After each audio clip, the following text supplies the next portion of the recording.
And finally this evening, from the 50th anniversary of the iconic thriller Jaws to the exciting cast list announcements for The Devil Wears Prada 2. It's of course Thursday, and I'm of course joined by Kent Film Club presenter Chris Deasy. Chris. Hi Abby. Thank you for coming in. But we'll start with Superman. Now, we discussed how he was suspended from the Shard in London recently as a bit of a PR stunt, but the film actually comes out tomorrow. But how difficult can it be to play such an iconic character? Well, when you consider how many previous versions there have been, you've got that weight of history behind you, because how can you not compare him to Henry Cavill or Christopher Reeve, who was iconic in the role? And I think because it's not coming out until tomorrow, till actual opening weekend, of course, that always raises the question, will it be as good as it should be? Because the critics' reviews have started to come in and they're a little bit mixed. And it's seemingly a bit more colourful, a bit more sort of a brighter film, sort of the dark and gritty films of the same genre we've sort of seen before. Yeah, I mean, this is always the thing about Superman, because when you have an origin story, do you just have, assuming that this is the first of a number, do you just redo what they did in the 2006 version and also the 1978 one with Marlon Brando in that infamous cameo, paid an awful lot of money for, he appears in almost the pre-credit sequence. Well, who knows with this one? I mean, my only worry with this is that, well, sure, for a younger generation who haven't been brought up on Christopher Reeve, etc., this is great, but otherwise it kind of feels like we're going to be making all these comparisons and the weight of history may not necessarily be on this side. So I'm looking forward to seeing it, but I kind of feel I've been there too many times before. Are you seeing it tomorrow? I will be seeing it tomorrow. Of course, silly question, yeah. Abby. But Amazon Prime said they were doing an early screening on the 8th of July with anyone with the sort of membership that they offer.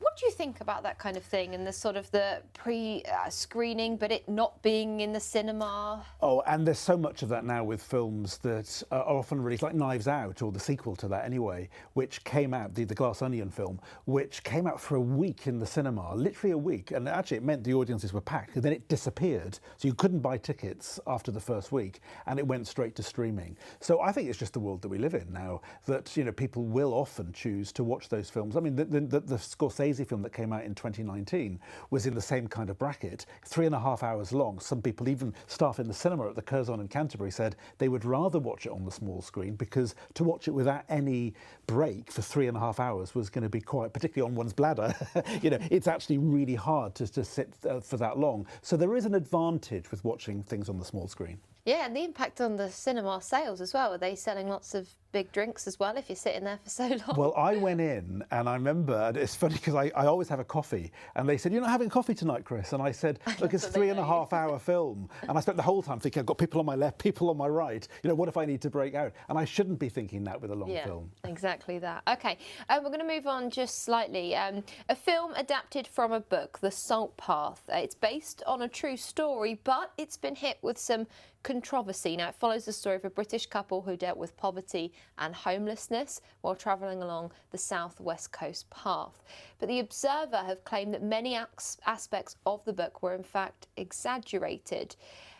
Whether the claims are true or not, how essential is it for a novel or a book that's factually based on a true story then portrayed in film? It's a really tricky situation. I always wonder why anybody thinks that it will help a film to say, oh, this is true.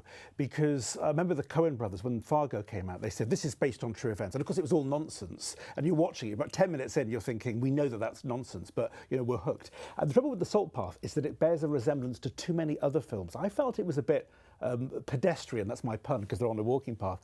But it feels like we've seen this before. But at the end of it, without giving anything away, there's an optimistic coda. You think, oh, right, things work out well in the end. But then, of course, that is where the controversy has come in, with the question raised as to whether it really happened, whether he was as terminally ill as he claimed to be. And I think that there's no doubt that this story has come from the heart, and no doubt that the author thought, but believed, at least in the spirit of what they were writing. But when you then have somebody effectively fact-checking, and also it's not good for the publisher who said that they did all the fact-checking that they could have done, and now they're besieged by all those claims like, did you do a thorough job? So it leaves a bit of a nasty taste, really. When you're looking at things like ticket sales, the PR stunts we were discussing last week, and then some controversy around a film, do you think it actually does sometimes the opposite and generates more attraction to it. More people go and watch it because they're seeing it in the headlines. People are discussing it. Well, I don't think it was deliberate in this case, but I would imagine in some cases people might be more intrigued to say, oh, because I mean, I thought that The Last Bus, I thought The Unlikely Pilgrimage of Harold Fry, very similar films about people often on those end-of-life road journeys or walking journeys from one end of the country to the other, were superior. But I mean, I suppose I'm actually more intrigued by the film now that it's given almost me a different lens to which to watch it. But I think that, of course, people are going to be more interested sometimes, as we all are, with the darker side. Almost like, when we like those films about anti-heroes. We watch gangster films. We like it sometimes when we see people in a different light. We don't want every film to be Mary Poppins. So in that sense, but for the wrong reasons, I think it will make people more interested than they perhaps have been up to date. OK, we're going to move on slightly now, switching gear, if you will, to the F1 film. Have you watched it? I have. And what did you think? Do you know, it's like Top Gun Maverick, same director, Joseph Kosinski, and it does for motor racing what Top Gun did for the skies. It's so graceful. I know Bartholomew is, we asked me about this, is really into, he's probably in the gallery thinking, what's he going to say about it? I know that this film is going to work if you like your fast cars, and it really takes you in there. You really feel viscerally what's going on the track. It is very interesting though, because if you are a super fan like Bartholomew is, you notice the differences, the discrepancies, that it's an F2 car, not an F1 car, and these sorts of things. So it leaves you sort of spotting the change, spotting where they've got something, but also you're spotting the cameos from all the famous people that are doing their day jobs there at the track, and the racing drivers standing on the podium, not acting very well, wondering what's going on. You see, sometimes being part of it. If you're a super fan, I think in some ways you're going to be looking for problems. I remember watching a film actually once that was set in the 90s in West Wales, nothing to do with this film, and they had a van going past, and I knew the telephone number was wrong because the code didn't exist in that day. But because I lived in that part of the world then, I knew it. So I almost thought it almost broke the spell, broke the magic. I feel the same about this film. But because I don't know, I wouldn't have spotted all those cameos, I could just sit and relax and go along with the ride. Yeah, I suppose it's interesting. It depends what level of fan, I suppose, you are and how you want to watch it. And it'd be a good one to watch a couple of times. Watch and spot the differences, but then watch just as a viewer as well. Yeah.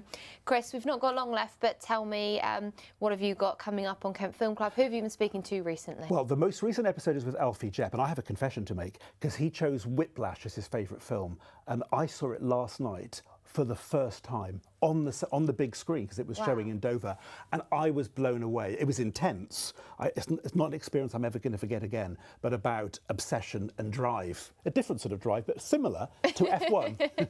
All right, Chris, thank you very much. Kent Film Club later on. That's all from me and the Kent Tonight team. Bye-bye.